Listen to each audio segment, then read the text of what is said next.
Bienvenue à tous dans cette nouvelle vidéo. On se retrouve pour la seconde analyse de ce vendredi 19 août 2022 sur les Pokémon de la 7e génération.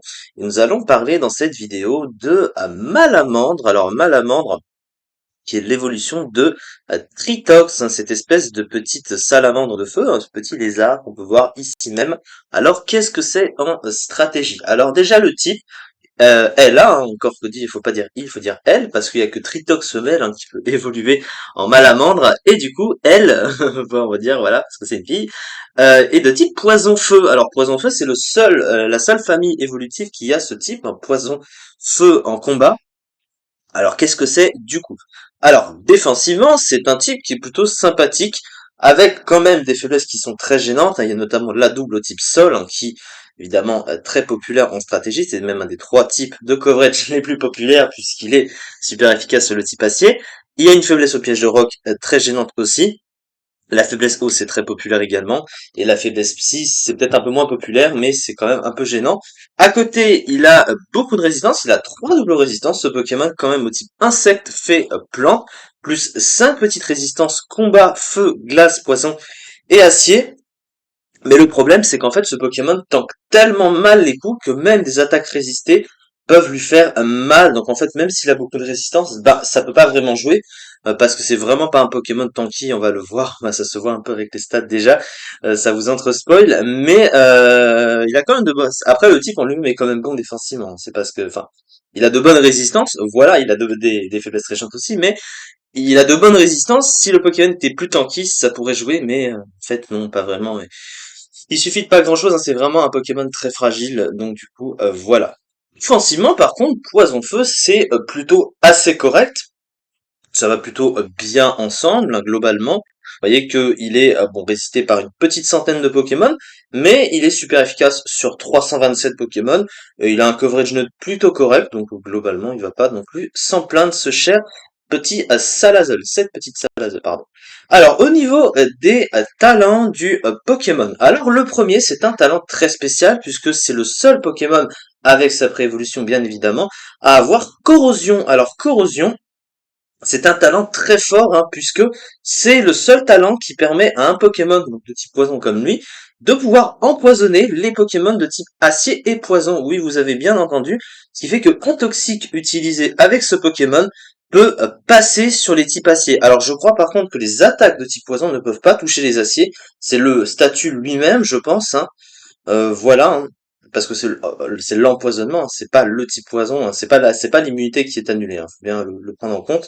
Donc voilà, mais cela étant, c'est la seule forme évoluée de Pokémon qui peut faire ça. Donc c'est quand même assez fort à ce niveau-là, parce que quand tu vois ce genre de Pokémon, tu sais que tu risques, tu peux pas mettre un type acier dessus parce que tu sais que tu peux te faire empoisonner quand même. Donc c'est quand même toujours ça. Son second talent, c'est Oblivious, qui veut dire bonnet en français. Alors qu'est-ce que ça fait? Déjà, ça immunise à l'intimidation depuis la 8G. Ça, il s'en fiche un petit peu.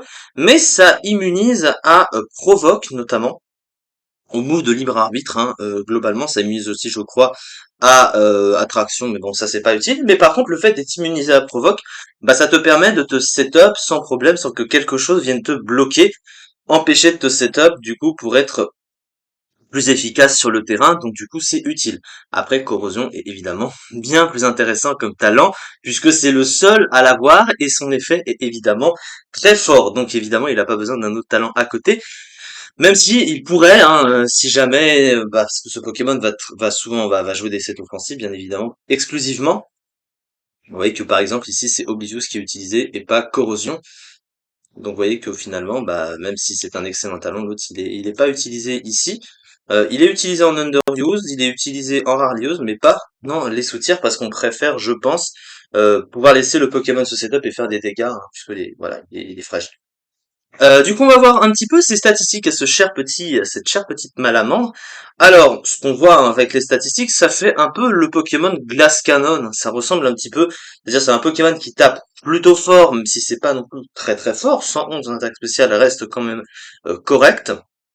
Et il a une très bonne vitesse de 117, hein, un peu comme les Glass Cannon, qui sont rapides et qui tapent plutôt fort.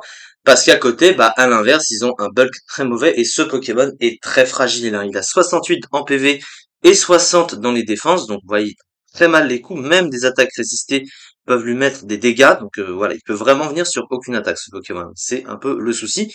Et il a une attaque de 64, ça évidemment, on n'en parlera pas. Alors, au niveau de son move pool, alors pour un Pokémon offensif, alors au niveau de ses stats, d'abord, bon, il a un petit peu les classiques, hein, il a déflagration lance-flamme sur le type feu, canicule aussi. Il possède sur le type poison bah, les classiques Bomberk ou Cradovague. Qu'est-ce qu'il possède sur le plan offensif à côté? Bah, c'est un petit peu son problème parce que son pool offensif reste limité. En dehors de ses stats, il n'a pas vraiment de bonnes attaques de coverage, ce qui est assez dommage hein, parce que bah, il n'a pas d'attaque pour passer tel type qui le gêne globalement, et ce qui fait qu'il est un peu obligé d'utiliser des attaques à coverage un peu nulles, genre Draco Shock. Hein, vous voyez qu'il y a même des sets où on joue Dragon Pulse, hein, ce qui est vraiment c'est vraiment nul, hein, très clairement. Hein, on sait, pour passer les dragons, du coup, hein, parce que bah, le type dragon n'a enfin, une faiblesse à lui-même, globalement. Les attaques de type dragon sont que super efficaces sur les types dragons, ça apporte aussi un petit peu de coverage neutre, mais quand même, il a pas d'autres attaques, hein, il a pas d'attaque de type combat, genre Explo Force, il a pas Telluri Force, d'attaque de type sol. Donc c'est vraiment trop restreint. Alors sur le plan du soutien, il a évidemment accès à Machination qui booste de 2 crans son attaque spéciale quand c'est utilisé. Donc évidemment c'est très fort avec un Pokémon d'un potentiel offensif comme ça. Il possède aussi quelques petits trucs de soutien à côté. Il a Provoque, il a Cage Éclair, il a aussi Feu Follet, il a Toxique. C'est pas énorme non plus, mais voilà.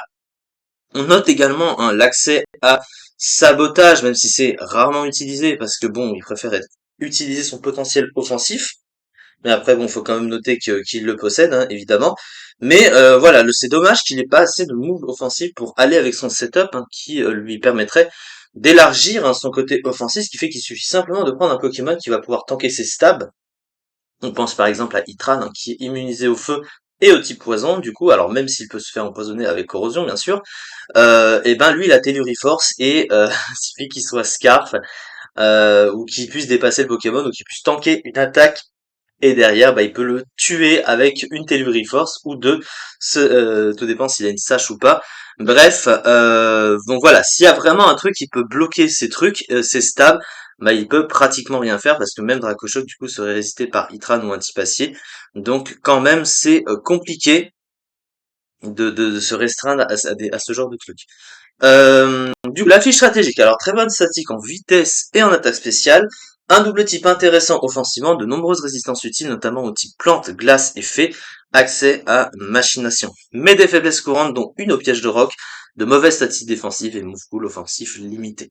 Ce Pokémon se classe Never Used seulement, voilà, donc il est pas très haut dans les tiers.